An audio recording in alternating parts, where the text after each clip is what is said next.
Assalamualaikum warahmatullahi wabarakatuh. Bapak, Ibu peserta pelatihan teknis pengelola keuangan sekolah yang berbahagia. Perkenalkan, saya Bayu Wardani, BPKAD Provinsi Jawa Tengah. Bapak Ibu, telah kita ketahui, setelah terjadinya reformasi besar-besaran di Indonesia pada tahun 1997, memberikan dampak yang sangat besar pula terhadap pengelolaan keuangan daerah, yang mana Undang-Undang Nomor 23 Tahun 2014 yakni telah diubah beberapa kali. Yang pertama, Undang-Undang Nomor 2 Tahun 2015 tentang penetapan peraturan pemerintah pengganti Undang-Undang Nomor 2 Tahun 2014 tentang perubahan atas Undang-Undang Nomor 23 Tahun 2014 tentang pemerintah daerah menjadi undang-undang. Undang-Undang Nomor 9 Tahun 2015 tentang perubahan kedua atas Undang-Undang Nomor 23 Tahun 2014 tentang pemerintahan daerah menjadi undang-undang, yang mana perubahan sistem pemerintah dari sistem terpusat menjadi sistem otonomi daerah telah memberikan dampak yang besar pada sistem penyelenggaraan pemerintahan dan ruang lingkup kinerja. Hal ini juga memberi dampak pada pengaturan sistem keuangan pemerintahan di daerah.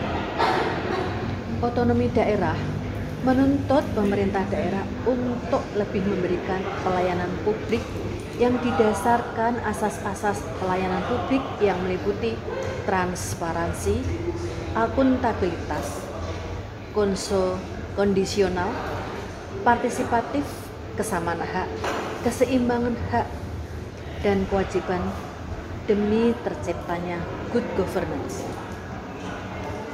Pembaharuan manajemen keuangan daerah di era otonomi daerah ini ditandai dengan perubahan yang sangat mendasar, mulai dari sistem penganggarannya, perbendaraan, sampai kepada pertanggungjawaban laporan keuangannya.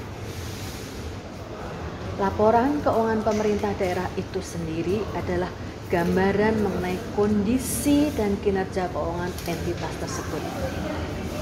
Salah satu pengguna laporan keuangan pemerintah daerah adalah pemerintah pusat tentunya.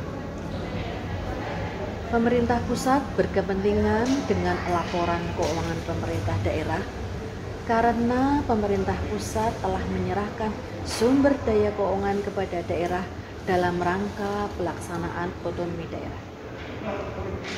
Pemerintah provinsi mempunyai tanggung jawab menyusun laporan keuangan pemerintah provinsi yang mana merupakan konsolidasi dari laporan keuangan seluruh SKPD Provinsi Jawa Tengah.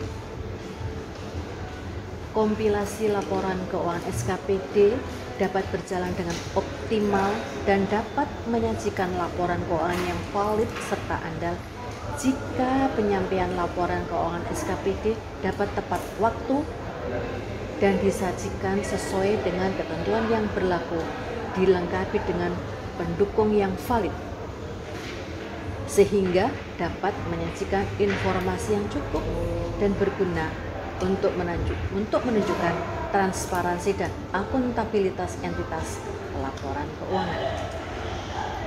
Bapak Ibu peserta diklat yang berbahagia, dalam hal pencatatan transaksi keuangan merupakan kegiatan penting yang harus dilakukan. Dalam akuntansi, pencatatan transaksi keuangan adalah hal yang mendasar. Dengan adanya catatan tersebut, semua transaksi keuangan dapat dipertanggungjawabkan dan dibawa ke laporan keuangan, termasuk bukti transaksi. Bukti transaksi yang telah dinyatakan absah, baik secara formal maupun material, menjadi sumber pencatatan akuntansi. Semua bukti transaksi yang telah dicatat dijadikan sebagai dokumen pencatatan. Nah, bagaimana Bapak Ibu? Kita mengetahui bukti transaksi sudah benar atau akurat? inilah pentingnya verifikasi bukti transaksi.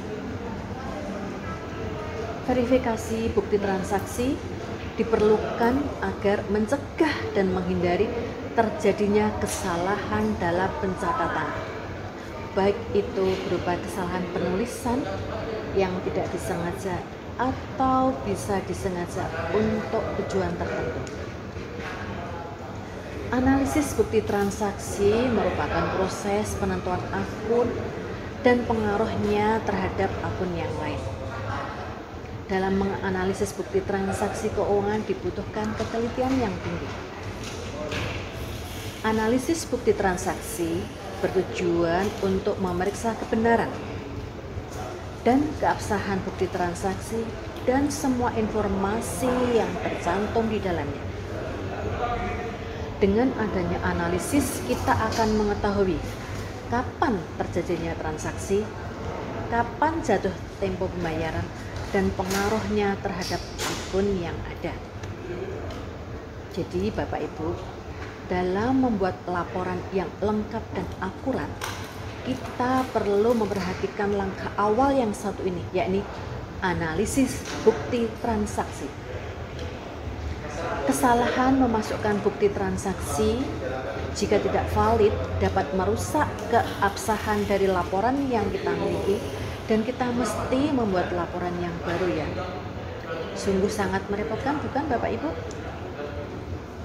Jadi pada pembelajaran ini akan membahas verifikasi bukti transaksi agar tidak terdapat kesalahan di dalam bukti transaksi tersebut.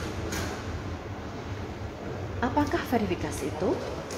Verifikasi adalah salah satu bentuk pengawasan melalui pengujian terhadap dokumen keuangan secara administratif dengan pedoman dan kriteria yang berlaku. Apa dan bagaimana tujuan verifikasi? Ada beberapa tujuan Bapak Ibu. Di antaranya mencegah terjadinya penyimpangan yang dapat merugikan, memastikan kelengkapan, kebenaran, dan validitas dokumen keuangan, memastikan proses perencanaan kerjasama yang telah disepakati, bagaimana MOU-nya, apakah rencana kerjanya itu sudah sesuai, bagaimana RAP-nya, memastikan proses pengadaan barang dan jasa apakah sudah sesuai dengan ketentuan, memastikan proses pelaksanaan pekerjaan apakah telah sesuai dengan jadwal waktu tahapan proses yang telah disepakati, memastikan bahwa pelaporan kegiatan telah sesuai dengan tahapan pekerjaan, dan memastikan bahwa produk hasil kerjasama telah sesuai dengan persyaratan yang diperjanjikan. Jadi Bapak Ibu, secara umum tujuan dari verifikasi adalah untuk mencegah terjadinya salah saji yang material, baik yang dilakukan dengan sengaja maupun tidak. Dalam hal ini, verifikator bertugas untuk memeriksa apakah berkas pencairan keuangan yang direncanakan oleh pelaksana kegiatan telah sesuai atau tidak dengan aturan yang berlaku. Bapak Ibu, bagaimana meneliti bukti transaksi? Bagaimana bukti transaksi yang lengkap? Bagaimana langkah-langkah verifikasi bukti? Sampai bertemu pada pembelajaran verifikasi bukti transaksi pada pengelolaan keuangan sekolah. Semangat Bapak Ibu. Wassalamualaikum warahmatullahi wabarakatuh.